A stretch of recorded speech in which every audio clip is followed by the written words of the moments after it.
So, Rafe, why haven't they given an answer yet? Isn't it just rude at this point? It's absolutely rude, you know, and this whole entire will they or won't they drama is actually getting really tedious now. And it's precisely what the king and the royal family don't need.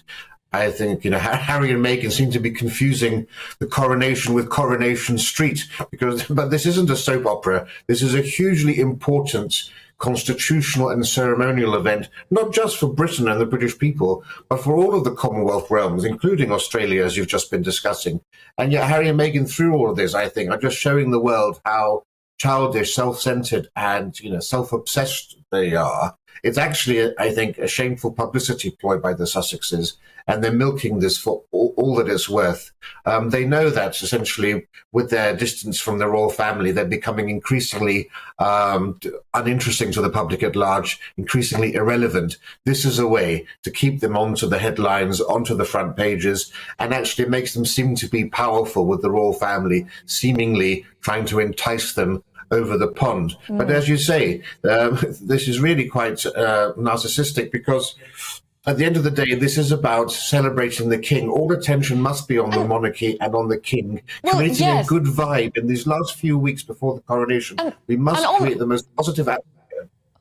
On the subject of the king, do you think he actually wants them to come? Of course, he's talked about loving his son Harry unconditionally, but is there a danger that they become the focus? It becomes a sort of Harry and Meghan show?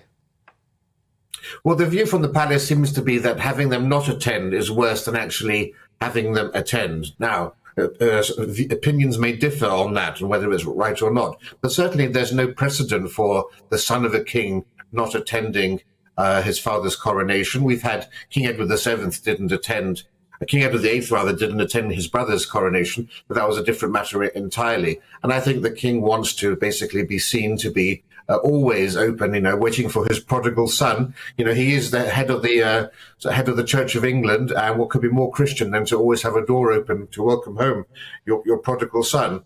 But this really does just deflect so much from what should be an occasion for building national unity, building a sense of social cohesion through street parties and so forth. And yet, rather than focusing on what it means to be British and the monarchy and the important role of the coronation in our constitution, we're instead being distracted by these tedious sort of tittle-tattle stories that we see in the media. Not meaning to engage too much in the tittle-tattle, but how do you think Prince William would feel about it if Prince Harry did turn up?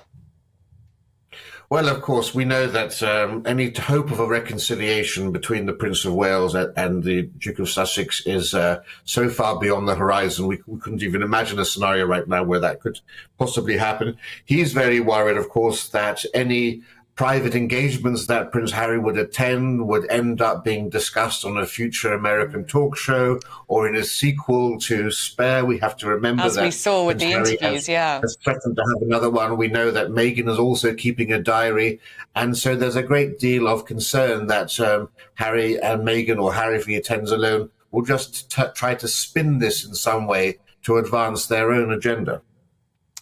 Absolutely. It's quite a tricky situation. Do you think perhaps that there is disagreement between King Charles and his son William on whether to have Harry attend? I mean, it sounds from what you're saying there that William might rather he wasn't there, and perhaps the king would rather he was there because, as you say, it shows him as the magnanimous father welcoming back the prodigal son. Do you think there is a bit of a tension there?